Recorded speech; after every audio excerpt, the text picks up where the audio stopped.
Hallelujah hallelujah hallelujah यीशु मसीह की जय जय जय। सर्वांना येशूच्या नावात सलाम।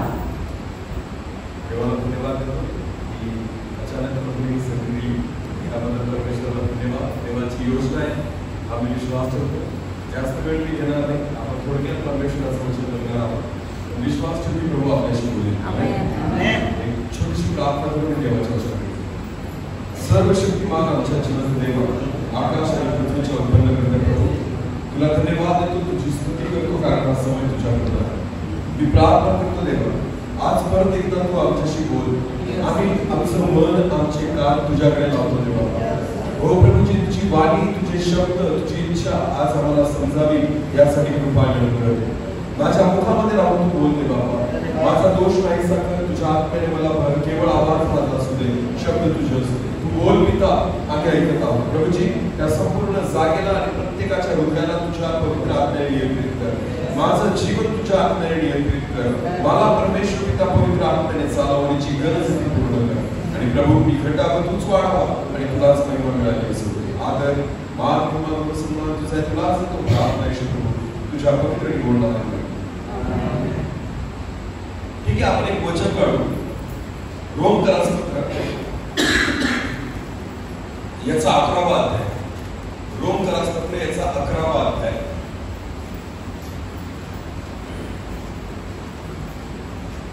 आणि 22 वचन आपण वाचून घेऊ। इसलिए परमेश्वर की कृपा और कड़ाई को देख। हाँ, आता मराठीत वाचा परत कधीतरी। देवाची ममता व कडकपणा। देवाची ममता व कडकपणा। कडकपणा पहा। परत एकदा वाचा। देवाची ममता। देवाची ममता व कडकपणा पहा। व कडकपणा पहा। बस नीट लक्ष द्या। पौल रोमकरास मंडळीला ज्यावेळेस काही गोष्टी शिकवतोय तर त्यावेळेस तो त्या मंडळीला एका गोष्टीकडे लक्ष केंद्रित करायला लावतोय, लक्ष द्यायला लावतोय। कशाबद्दल? तर देवाच्या स्वभावाबद्दल। बोला कशाबद्दल? देवाच्या स्वभाव। बघा, प्रेम करणं हा आपला काय आहे? स्वभाव। बोला काय आहे? स्वभाव। राग करणं हा आपला काय आहे? स्वभाव। चिंता करणं हा आपला काय आहे? स्वभाव। दयाळू हा आपला काय आहे? स्वभाव। समजते का तुम्हाला? दया करणं स्वभाव आहे, प्रेम करणं स्वभाव आहे, त्यानंतर अजून राग करणं स्वभाव आहे। समजते तुम्हाला? हे आपले स्वभाव आहे। आता ह्या ठिकाणी पौल जो आहे तो रोमकरास मंडळीला काय सांगतोय? परत एकदा वाचा बरोबर मराठी। देवाची ममता। देवाची ममता व कडकपणा व पहा। कडकपणा पहा। Hallelujah hallelujah. मला माहिती ममता आणि कडकपणा दोघं एकमेकांच्या विरुद्ध शब्द आहेत। Hallelujah hallelujah. ममता जिथं असते तिथं शिक्षा नाही, ममता जिथं असते तिथं दंड नाही, ममता जिथं आहे तिथं त्रास नाही, ममता जिथं आहे तिथं नाश नाही। Hallelujah hallelujah. पण जिथं कडकपणा आहे तिथं दया नाही, तिथं कृपा नाही, तिथं आशीर्वाद नाही, तिथं आरोग्य नाही, तिथं जीवन नाही। Hallelujah hallelujah. लक्ष द्या, बायबल असं म्हणतं, पौल म्हणतो देवाची ममता आणि कडकपणा पहा। Hallelujah hallelujah. नुसती देवाची ममता, देवाचं प्रेम जर ह्याच गोष्टीकडे तुम्ही लक्ष द्याल ना तर देवाचा कडकपणा तुम्ही समजू शकणार नाही। Hallelujah hallelujah. देवाची ममता तुम्हाला विश्वास देते, देवाची ममता तुम्हाला निश्चिंत ठेवते, देवाची ममता तुम्हाला सुरक्षित ठेवते, देवाची ममता तुम्हाला चिंता करू देत नाही, देवाची ममता तुम्हाला आशीर्वादित करते, देवाची ममता तुम्हाला सगळ्या गोष्टी पुरवते। पण देवाचा कडकपणा हा तुम्हाला शिस्त लावतो। बोला, हा तुम्हाला काय लावतो? शिस्त लावतो। Hallelujah hallelujah. शिक्षक जो शाळेमध्ये असतो ना त्याच्या हातामध्ये काय असते? छडी। बोला काय असते? छडी। प्रत्येक वेळेस मारत राहतो का तो? नाही, पण त्याला ती सोबत ठेवावी लागते। Hallelujah hallelujah. पोलीस हातामध्ये काय घेऊन फिरतात? बोला बोला काय घेऊन फिरतात? दंडा, ज्याला काठी म्हणतो आपण, बरोबर आहे ना? मग काय येणाऱ्या जाणाऱ्याला प्रत्येकाला मारत फिरतात का? पण त्यांना हातात ती ठेवावी लागते। त्यांच्याकडे, पोलिसांकडे, पीएसआय कडे बंदूक असते इथं, बरोबर आहे ना? काय कोणाला गोळ्या मारतात का? कोणी चुकलं तरी लगेच गोळी मारून देतात का? पण त्यांना ती ठेवावी लागते। Hallelujah hallelujah. तुम्हाला माहिती आहे पोलीस PSI ला कोणीच घाबरणार नाही जर ते बंदूक ठेवणार, सैनिकाला कोणीच घाबरणार नाही जर त्यांच्या हातामध्ये बंदूक असणार नाही. हालेलुया. बंदूक त्यांच्याकडे ह्यासाठी आहे की लोकांनी धाक धरावा. मला काय धरावा? जिथं गरज आहे तिथं काठीचा वापर केला जातो. हालेलुया. जिथं गरज आहे तिथं बंदुकीचा वापर केला जातो. लक्षात घ्या प्रियांनो, जर ते चालवत नाही याचा अर्थ असा नाही होत की ते चालवू शकत नाही. हालेलुया. कळते का तुम्हाला? PSI नी बंदूक अशी ठेवलेली आहे आणि तो चालवत नाही म्हणून आपण असं नाही म्हणू शकत की याला चालवता येत. पण जिथं गरज असते तिथंच ती काढली जाते, चालवली जाते. हालेलुया.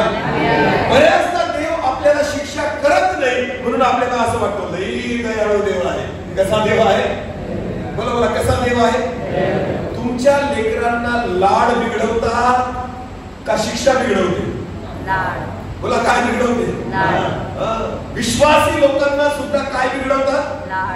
कोणाचे लाड?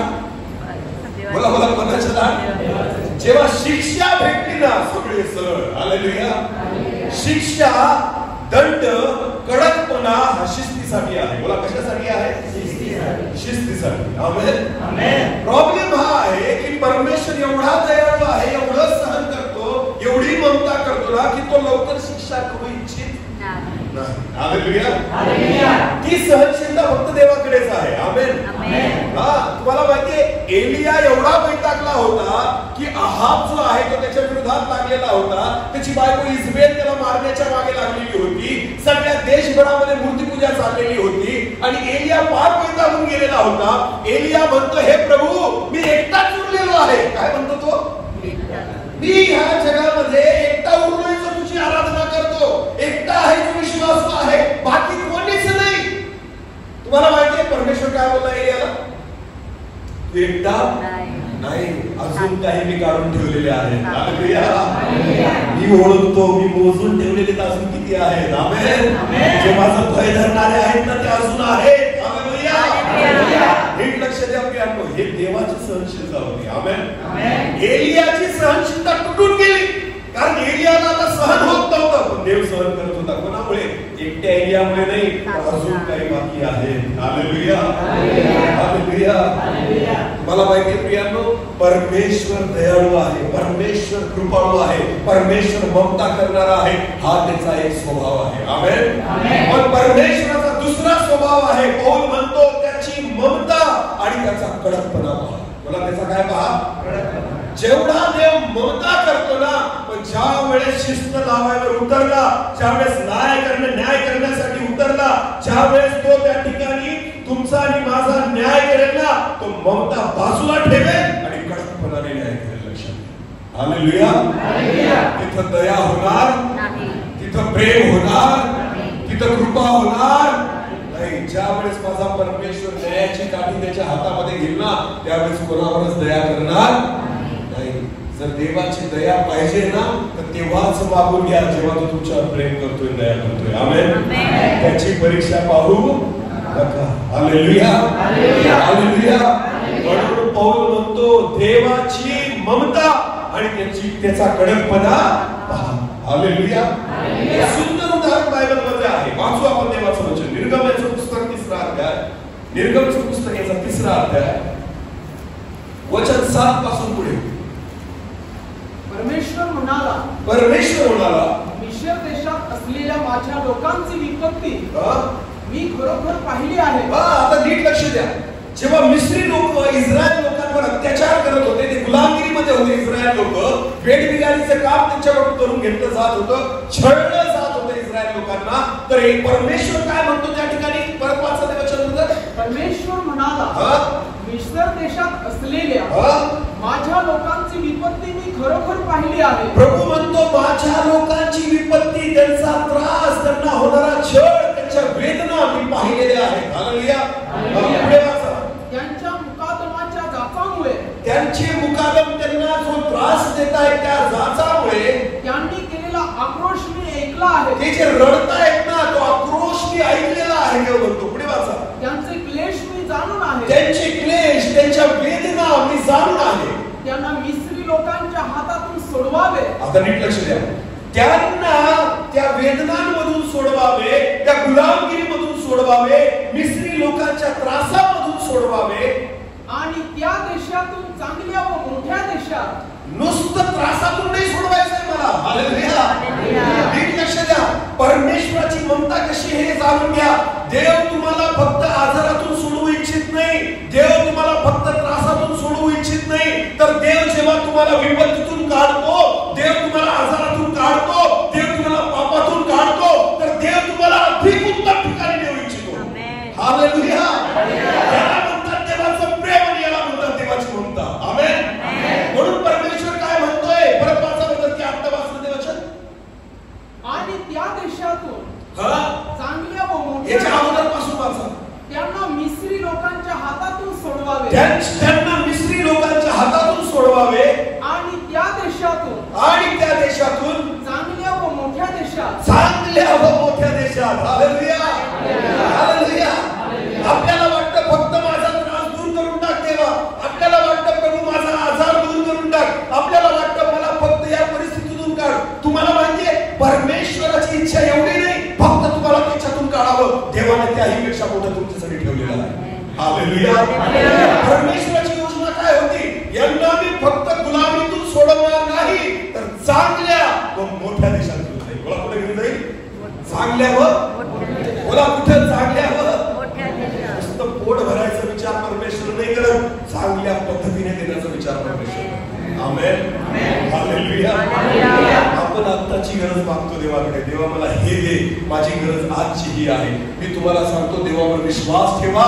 तुम्ही जोपर्यंत ह्या जगात जिवंत आहात ना, तुमच्या प्रत्येक गरजांची यादी त्याच्याकडे आहे. आमेन. तुम्हाला केव्हा काय द्यायचं हे परमेश्वराने अगोदरच ठरवून ठेवलेलं आहे. आमेन. देव तुम्हाला 50 लाखाची गाडी देऊ इच्छितो, आपण 5 लाखाची मागतोय. कितीची? दिल कसं काय 50ची सांगा. हालेलुया.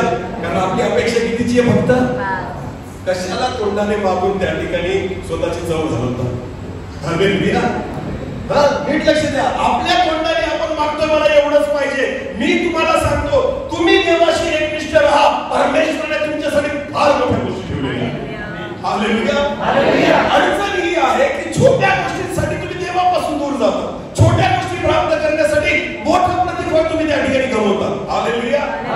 नीट लक्ष द्या प्रियांनो, जो कोणी देवासाठी गमवायला तयार असतो ना, परमेश्वर त्याला कमवून द्यायला तयार असतो. आमेन. हालेलुया. माझा विश्वास आहे की प्रभूच्या सेवेमध्ये मी आणि माझा परिवार जेवढं पेरू, येणाऱ्या दिवसामध्ये 100 पटीने कापणी करू. हालेलुया. तुम्ही डोळ्यांनी बघा. तुम्ही डोळ्यांनी बघा. कसं काय सांगतोय मी? विश्वास आहे माझा माझ्या देवावर. आमेन. मला काय माझा विश्वास आहे, पण ते पेरण्यासाठी विश्वास लागतो. आमेन.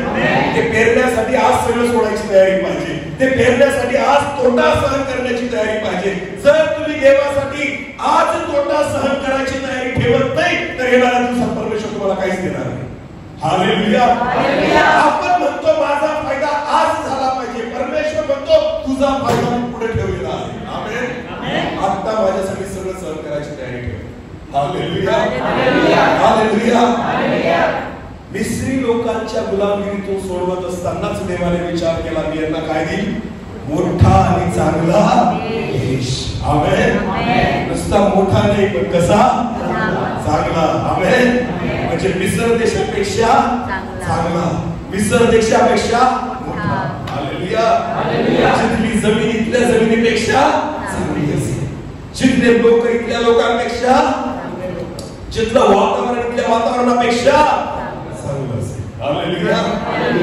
देवाने तुमच्यासाठी आणि माझ्यासाठी मोठं आणि चांगलं त्या ठिकाणी ठेवलेलं आहे. बोला कसं ठेवलंय? मोठं आणि नुसतं चांगलं नाही, मोठं आणि हालेलुया. आणि आपण देवाकडे छोट आणि बरं मागतो. मला काय मागतो? छोट आणि बरं. देव तुम्हाला मोठं आणि चांगलं देऊ इच्छितो. आमेन. देऊन टाक देवा, आम्हाला गाडीची गरज आहे, कशी तरी चालेल, फक्त 1-1.5 लाखाची जरी भेटली तरी चालेल. मी खूप प्रार्थना करतोय की देवाने द्यावी. देव म्हणतो मी तुझ्यासाठी चांगली बघून ठेवली, पण तू मागतो कितीची आहे? 1.5-2 लाखाची. आता घे, त्याच्यातच खुश राहा, त्याच्यातच खुश राहा. तुम्हाला माहिती, मागू नका आपल्या तोंडाने, देवाने तुमच्यासाठी उत्तम दिलेलं आहे. आमेन. तुम्हाला काय वाटतं तुम्ही खूप शेती केली म्हणून तुम्हाला पीक भेटेल? अजिबात नाही. तुम्ही जेवढे देवाजवळ याल ना तुमची जमीन आपोआप पीक उगवेल. Hallelujah, hallelujah. योग्य ठिकाणी पेरायचं शिका. आमेन. ज्याची शेती नाही तो तुम्हाला शेतकरी बनवू द्या. आता ज्याची स्वतःची शेती नाही तो तुम्हाला शेती शिकून राहिला म्हणजे कोण? मी. हालेलुया. पण तुम्हाला माहिती मी जी शेती करतोय ना, येणाऱ्या दिवसात उत्पन्न बघा. आमेन. हालेलुया. प्रभूला नेहमी म्हणतो, प्रभू तू मला शेती दिली नाही का? कारण मला माहिती आहे आमच्यासाठी कोणीतरी दुसरं पिकवत आहे. हालेलुया. कोणीतरी ठेवलंय तू पिकवण्यासाठी, आम्ही कशाला श्रम घ्यायचे? आमेन. हालेलुया. आम्ही रात्रीचं पाणी आम्ही देवासाठी त्या ठिकाणी मजूर म्हणून काम करतोय. आमच्यासाठी प्रभू कोणाला तरी कामाला लावतोय. हालेलुया. आजपर्यंत माझ्या देवाने आमची एकही गरज पूर्ण केली असं, पूर्ण नाही केली असं झालं नाही. प्रत्येक गरजा देवाने मागण्या अगोदर पूर्ण केलेल्या आहे. हालेलुया. विश्वास ठेवा, परमेश्वर किती चांगला आहे याचा अनुभव घेऊन पहा. आमेन.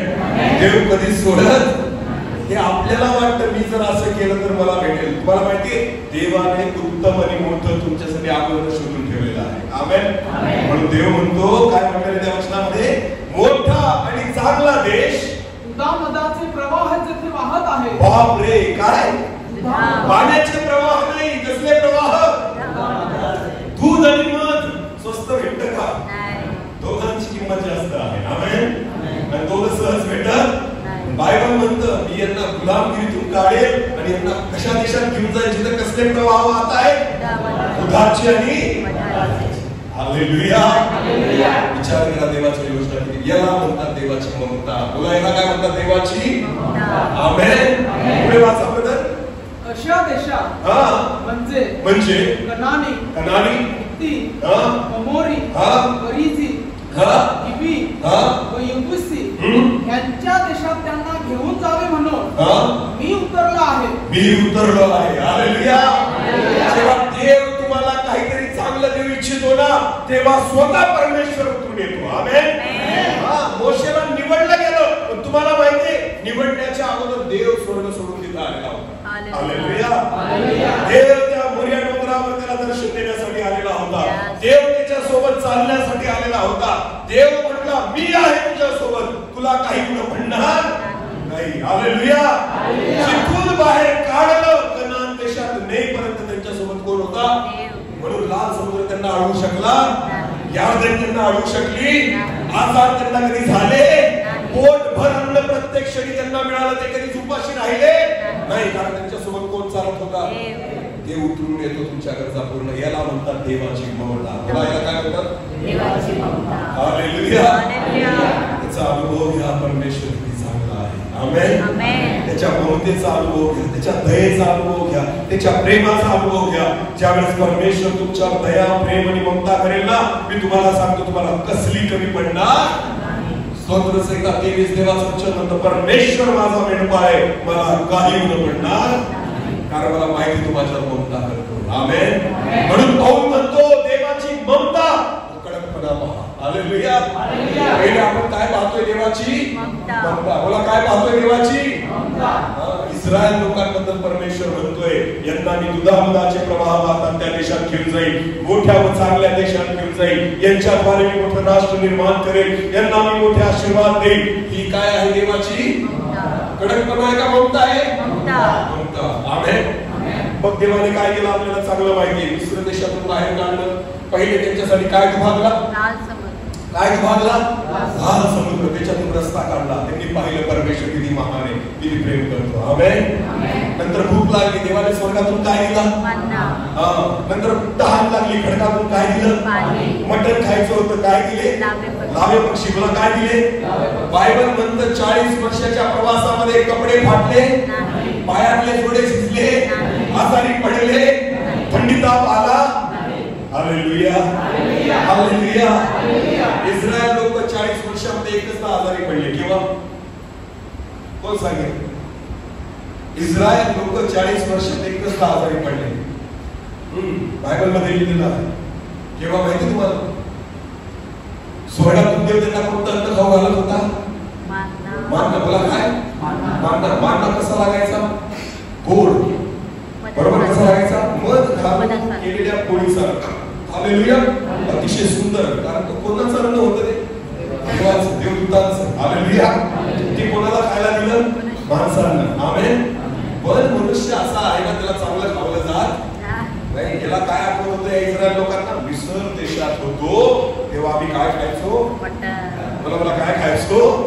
मटणाच्या पातेल्याच्या आजूबाजूला बसून आम्ही खायचो असे ते म्हणायचे. कुरकुर करायला लागले. कोणाविरुद्ध? मग देवाने त्यांची कुरकुर ऐकली आणि यांना मटण खायची हौस आलेली ना, तर देवाने काय पाठवले? लावे. मला काय पाठवले? लावे पक्षी. आता हे हावरट होते सगळे इस्रायल लोक. एवढे लावे पक्षी पकडले, एवढे कापले, एवढं खाल्लं की बायबल असं म्हणतं त्यांच्या नाकातोंडातून बाहेर निघायला लागलं. कसं? नाकातोंडातून बाहेर निघायला लागलं. याचा अर्थ काय? खाऊन खाऊन अपचन झालं आणि वांत्या तुला व्हायला लागली. याला म्हणतात आजार. हा देवाने दिला नाही, हा त्यांनी कमवला. कारण देवाचं अन्न त्यांनी धुटकारलं आणि स्वतःचं अन्न पाहिजे आम्हाला, मटणच खायचंय आम्हाला. तेव्हा आजारी पडले. बायबल म्हणतात नाकात तोंडातून बाहेर निघायला लागलं, वांत्या व्हायला लागल्या त्यांना. का? कारण त्यांना पचलं. मांडा खाऊन कधी वांत्या झाल्या? मांडा खाऊन कधी पोट दुखलं? अरे देव त्यांना स्वर्गाचं अन्न याच्यासाठी देत होता की त्यांनी आजारी पडायला. आमेन. त्यांना ते लोक होतं आम्हाला जिभेची चव पूर्ण करायची. कोणाची? शरीराला काय चांगलंय ते लोक आहे आम्हाला तोंडाला चांगलं लागलं पाहिजे. हालेलुया. जेव्हा तुम्ही तुमच्या बुद्धीने देवाकडे काहीतरी मागतात ना, परीक्षेत पडतात. देव जे देतो ते उत्तम देतो हा विश्वास ठेवा. आमेन. जे देवाने दिलेलं आहे ते सगळ्यात उत्तम आहे तुम्हाला सांगतो. आणि अजून पण परमेश्वर जे देईल ते उत्तमच असणार. हालेलुया. फक्त आपला देवावर काय असला पाहिजे? आमेन. आमेन. देवाने मानना दिला, देवाने लावे पक्षी दिले, देवाने खडकातून पाणी काढलं, लाल समुद्र दुबारला, यार्देन दुबारली, अनेक चमत्कार केले. ही सगळी देवाची काय होती? ममता. बोला, देवाची काय होती? ममता. आता कडकपणा पहा. आता काय पहा? चला वचन काढलो. गणना याचा 14वा अध्याय. गणना याचा 14वा अध्याय आणि वचन 20 पासून पुढे वाचतो. गणना 14 वचन 20. परमेश्वर म्हणाला, व मग परमेश्वर म्हणाला, तुझ्या म्हणण्याप्रमाणे मी त्यांना क्षमा केली आहे. हे अनेकदा चुकले 40 वर्षामध्ये, अनेकदा मी यांचं सहन केलं, अनेकदा माझ्या विरोधात कुरकुर केली. मोशेने त्यांच्यासाठी मध्यस्थी करायचा मोशे. आणि मग देव काय म्हणतो? मग तुझ्या म्हणण्यावरून मी यांना काय केली? क्षमा केली. पुढे वाचा. वास्तविक मी जिवंत आहे. मी जिवंत परमेश्वर आहे आणि सारी पृथ्वी परमेश्वराच्या महिम्याने भरलेली आहे. आणि सगळी पृथ्वी देवाच्या महिमेने भरलेली आहे. या सर्व लोकांनी माझा महिमा आणि मिस्र देशात वरानात केलेली चिन्ह पाहून ही 10 माझी परीक्षा पाहिली. कोणाची परीक्षा पाहिली? देवाची. अरे किती देव सहन करेल तुमचं आणि माझं सांगा. वारंवार जिवंत देवाची परीक्षा पाहू नका. आपल्याला वाटतं देव घडी घडी संधी देतोय ना म्हणून काय नाही तो, कारण तो ममता करणार आहे. बोला, तो काय आहे? ज्या दिवशी कडकपणा दाखवेल ना, दुसरा चान्स भेटणार नाही. हालेलुया. मी नेहमी सांगतो, कोरोनामध्ये देवाने तुम्हाला आणि मला वाचवलं ही देवाची ममता आहे. मला ही देवाची काय आहे? पण परत कोरोना येणार नाही असं नाहीये. कडकपणा दाखवायला एक क्षण काफी आहे. हालेलुया. जर माझ्या देवाने त्याचा कडकपणा दाखवला ना, त्याच्या समोर कोणीच टिकू शकत नाही. म्हणून त्या ठिकाणी प्रभू काय म्हणतो? अरे मी काय परमेश्वर आहे, मी यांच्यासाठी किती अद्भुत कृत्य केली, तरी यांनी वारंवार माझी परीक्षा पाहिलेली. पुढे वाचा. आणि माझे सांगणे ऐकले नाही. यांनी कधीच माझं सांगणं ऐकलं नाही. म्हणून जो देश मी त्यांच्या पूर्वजांना शपथपूर्वक देऊ केला आहे. नाही का? जो आशीर्वाद देव त्यांना देणार होता, मोठा देश, चांगला देश, दुधामधाचे प्रवाह वाहणारा देश. प्रभू म्हणतो, जो देश त्यांच्या पूर्वजांना देण्याचा मी त्यांना त्या ठिकाणी शपथपूर्वक मी त्यांना बोललो होतो, तो खरोखर त्यांच्या दृष्टीस पडायचा नाही. तो मी आता त्यांच्या दृष्टीस पडू देणार. हा आहे देवाचा कडकपणा. बोला, हा आहे देवाचा कडकपणा. देवाची इच्छा होती, कारण तो प्रेम करतो, ममता करतो, म्हणून देवाला तो आशीर्वाद द्यायचा होता. पण जेव्हा तुम्ही देवाच्या इच्छेप्रमाणे चालत नाही, त्याच्या शिस्तीमध्ये राहत नाही, त्याच्या इच्छेप्रमाणे जीवन जगत नाही, देव म्हणतो मी जे देणार होतो ना ते देणार नाही. जो देश तुझ्या डोळ्यांना मी दाखवणार होतो ना तो तुझ्या डोळ्यांना दिसणार नाही. जे प्रतिफळ मी तुला ठेवलेलं होतं ना ते प्रतिफळ तुला मिळणार नाही. हालेलुया. अजिबात अशा गैरसमजेमध्ये जीवन जगू नका की मी कसंही वागलो तरी परमेश्वर मला स्वर्गामध्ये देईल, मी कसंही वागलो तरी देव मला आशीर्वादित करेल, मी कसाही वागलो तरी परमेश्वर माझ्यासोबत राहील. बिलकुल नाही. बेशिस्त वर्तन करणाऱ्यांसोबत परमेश्वर कधी पण चालत नाही. हालेलुया. हालेलुया. एक लक्ष द्या, जिथं जिथं इस्रायल लोकांनी देवाची शिस्त सोडली, जिथं जिथं देवाच्या आज्ञा मानणं सोडलं, जिथं जिथं देवाच्या विरोधात पाप केलं, देवाने अनेकदा सहन केलं, एकदा सहन केलं, दुसऱ्यांदा सहन केलं, तिसऱ्यांदा सहन केलं, अनेकदा सहन केलं. शेवटी देव म्हटला ज्या देशाचं विवेचन, ज्या आशीर्वादाचं विवेचन मी यांच्या पूर्वजांना दिले ना, यांच्या डोळ्यांना तो दिसणार नाही. देवाला असं समजू नका की तो काही करू शकत नाही. तुम्हाला माहितीये जे देण्याचा विवेचन तो देतोय ना, एका क्षणात काढून घे. हालेलुया. तो म्हणतो यांच्या पूर्वजांना तो देश दिसणार सुद्धा नाही. पुढे वाच. ज्यांनी मला तुच्छ लेखले, ज्यांनी मला काय लेखले, मला तुच्छ लेखले. कोणाला तुच्छ लेखले? देवाला. हालेलुया. देवाला तुच्छ लेखत होते ते. अरे हा काय घेऊन आला आम्हाला त्या मिस्र देशातून, काय दिला आम्हाला, काय भेटलं आजपर्यंत आम्हाला. कुरकुर करू नका, कुरकुर करू नका. जगामध्ये काही नाही भेटलं तरी चालेल, स्वर्गात ऑलरेडी बनवून ठेवलेलं आहे. हालेलुया. माणसाचा प्रॉब्लेम हा आहे की इथं डोळ्यांनी दिसत नाही, कारण स्वर्गातल्या गोष्टी तुम्ही ह्या डोळ्यांनी पाहू शकत नाही, पण आत्म्याने विचार करा प्रभूने किती मोठ्या गोष्टी ठेवलेल्या आहेत. हालेलुया. म्हणून तुम्ही देवाला तुच्छ लेखता. हा, एखाद्याला गाडी मिळाली, एखाद्याला बंगला मिळाला, एखाद्याला पैसे मिळाले, एखाद्याला नोकरी मिळाली, तर आपण म्हणतो देवा तुझ्याला किती देऊन टाकलं आणि मी तुझी सेवा करतोय, मला काहीच भेटत नाही. अरे विश्वास ठेवा, सोन्याचे रस्ते बांधले तुमच्यासाठी. हालेलुया. सोन्याचे बंगले बांधून ठेवले, तर अजून काय करायचं तुमच्यासाठी. हालेलुया. बांधणारे नाही, बनवून ठेवले. आमेन. जेव्हा तुम्ही इथून जा डायरेक्ट त्या घरामध्ये शिकवाल. हालेलुया.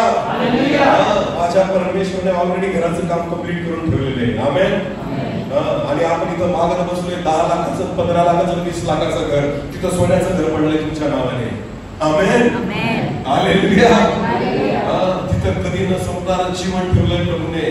तिथं आजार नाही, तिथं दुःख नाही, तिथं निराशा नाही, तिथं रडणं नाही, तिथं त्रास नाही, तिथं क्लेश नाही. अनंतकालिक जीवन माझ्या देवाने तुमच्या आणि माझ्यासाठी ठेवलेले. मग सांगा ना अजून काय ठेवायला पाहिजे. देवाला तुच्छ मानू नका. हालेलुया. यांनी मला तुच्छ मानलं असं प्रभू म्हणतो. पुढे वाचा. त्यातले कोणीही तो देश पाहणार नाही, एकाला पण मी तो देश पाहू देणार नाही. हालेलुया. येणार नाही म्हणते प्रभू. काय म्हणतोय? पाहणार सुद्धा नाही. तुम्हाला माहितीये मोशे गेला नाही पण त्याने पाहिला. हालेलुया. हे श्राप मोशेसाठी नव्हते. आमेन. म्हणून देवाने स्वतः मोशेला तो देश दाखवलाय का डोंगरावर. चल माझ्यासोबत, मी तुला तो देश दाखवतो. हालेलुया. कारण यांच्यापैकी मोशे नव्हता. आमेन. मोशेला फक्त सांगितलं तू त्या देशात जाणार नाही, पण मी तुला दाखवेल. हालेलुया. चल माझ्यासोबत, मी तुला दाखवतो. दुरून तो देश पाहून घे. नंतर म्हणायचं नाही मला दाखवला नाही असं. हालेलुया. आणि इथून डायरेक्ट कोणाकडे जायचं? देवाकडे. कोणाकडे जायचं? बस कनान देश दाखवला मोशेला आणि त्याला म्हटलं आता चल तुला स्वर्ग दाखवतो. हालेलुया. हे काय पाहतो तुला मी त्याच्यापेक्षा उत्तम देतो. आमेन. मोशेला परमेश्वर स्वतःसोबत घेऊन गेला. हालेलुया. पण या लोकांना जे कुरकुर करणारे होते, जे बेशिस्त होते, जे देवाला तुच्छ मानणारे होते ना, देव म्हणतो यांच्या नजरेला कधीच तो देश पडणार, बघू सुद्धा शकणार नाही. हालेलुया. पुढे वाचा. तथापि माझा सेवक काले याची वृत्ती निराळी आहे, याची वृत्ती निराळी आहे आणि मला तो पूर्णपणे अनुसरला आहे. आणि तो मला अनुसरला आहे. म्हणून ज्या देशात तो गेला होता त्या देशात मी त्याला नेईन व तो देश त्यांच्या वंशजांचे वतन होईल. कोणाला सांगितलं? फक्त किती जणांना सांगितलं? काय नाव त्याचं? जुन्या लोकांपैकी किती व्यक्ती? एक व्यक्ती. नंतर कोण अजून आला? यहोशुआ. जुन्या पिढीतले फक्त यहोशुआ आणि कालेब दोनच लोक कनान देशामध्ये गेले, बाकी एक पण गेला सगळे तिथंच मेले राहणार. हालेलुया. निघाले कुठं जायला होते? कोणत्या देशात? कनान देशात. गेले सगळे? गेले सगळे. मग कोण कमी पडलं? देव का ते लोक? देव का ते लोक? देव तर ममतेने घेऊन चालला होता मोठ्या आणि चांगल्या देशात, दुधामधाच्या प्रवाहाच्या देशात. पण तुम्हाला माहितीये इतकं देवाला त्यांनी त्रास दिला, इतकं कंटाळून सोडलं, इतकी बेशिस्तपणे वागले, इतकं देवाची परीक्षा पाहिली, शेवटी देवाला कडकपणा दाखवावा लागला. तुला काय दाखवावा लागला? आणि प्रभू म्हटला आता तुम्ही पाहू सुद्धा शकणार. एक वचन वाचू, पहिले करिंथ याचा 10वा अध्याय, पहिल्या वचनापासून 5 वचनापर्यंत वाचा. बंधुजन हो, आपले पूर्वज सर्वच मेघाखाली होते. आपले सगळे पूर्वज मेघाखाली होते. मेघस्तंभ अग्निस्तंभ त्यांच्या समोर चालत होता आणि समुद्रातून ते सर्व पार गेले. समुद्र त्यांच्यासाठी दुभागला गेला तेव्हा ते त्याच्यामधून पार गेले. मेघ व समुद्र यांच्याद्वारे मोशेमध्ये त्यांचा बाप्तिस्मा पण झाला. पुढे त्या सर्वांनी एकाच प्रकारचे आध्यात्मिक अन्न सेवन केले. त्यांना त्या ठिकाणी स्वर्गातून मान्ना भेटत होता, एक आध्यात्मिक अन्न ते खात होते आणि ते सर्व तेच आध्यात्मिक पाणी प्याले आणि सर्व एकाच खडकातून पाणी प्यायले. ही देवाची काय होती? ममता. काय होती? ममता. सर्व समुद्र पार करून निघाले, गुलामगिरीतून निघाले, स्वर्गीय मान्ना खाल्ला, दगडातलं पाणी प्यायले. ही माझ्या देवाची ममता होती. पुढे वाचा. कारण ते आपल्या मागे चालणाऱ्या आध्यात्मिक खडकातून पीत होते. ही देवाची ममता होती. पुढे तो खडक तर ख्रिस्त होता. ह्या गोष्टीविषयी तुम्ही अजाण असावे. बरोबर. पुढे अशी माझी इच्छा नाही, तरी त्यांच्यापैकी बहुतेकांपैकी देवाचं वचन म्हणतं असं असून सुद्धा त्यांच्या बहुतेकांपैकी देव संतुष्ट नव्हता. बहुतेकांविषयी माझा परमेश्वर संतुष्ट नव्हता, खुश नव्हता. हालेलुया. एकच अन्न खात होते, एकाच दगडातलं पाणी पित होते. मेघस्तंभ अग्निस्तंभाच्या खाली सगळे चालत होते. सगळ्यांनी लाल समुद्र दुभागला आणि त्याच्यामधून पार गेले. सगळ्यांनी सगळं अनुभवलं, पण तरी बायबल म्हणतं त्या सगळ्यांविषयी देव संतुष्ट नव्हता. सगळे बाप्तिस्मा घेतात, पण सगळ्या बाप्तिस्मा घेणाऱ्यांविषयी देव संतुष्ट नाहीये. चर्चला सगळे येतात, पण सगळ्यांविषयी देव संतुष्ट. देवाचे गीत सगळे म्हणतात, पण सगळ्यांविषयी परमेश्वर संतुष्ट नाहीये. स्वतःला ख्रिस्ती प्रत्येक व्यक्ती म्हणून घेतो, पण सगळ्यांविषयी देव संतुष्ट नाहीये. आज स्वतःच्या मनाला विचारा, काय देव माझ्याबद्दल संतुष्ट आहे का? मी जी प्रार्थना करतोय देव माझ्याविषयी संतुष्ट आहे का? जी मी सेवा करतोय देव माझ्याविषयी संतुष्ट आहे का? जे माझं आत्मिक जीवन आहे त्याच्याविषयी देव संतुष्ट आहे का? आज स्वतःला विचारा या गोष्टी. जोपर्यंत तुमच्या जीवनाद्वारे परमेश्वर संतुष्ट होत नाही तोपर्यंत तुम्ही सुरक्षित नाही. हालेलुया.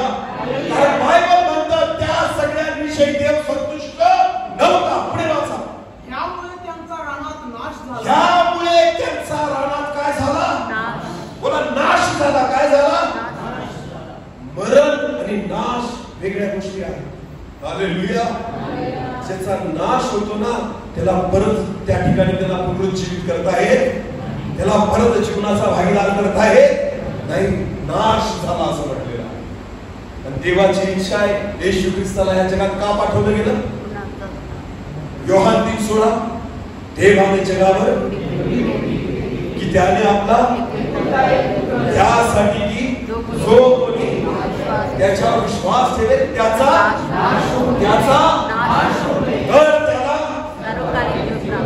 येशू ख्रिस्ताने स्वतःचं शरीर ह्यासाठी दिलं, त्याने खिळे ह्यासाठी सहन केले, त्याने रक्त ह्यासाठी सांडलं, त्याने क्लेश ह्यासाठी सहन केले की तुमचा आणि माझा नाश होऊ नये. बोला, काय होते?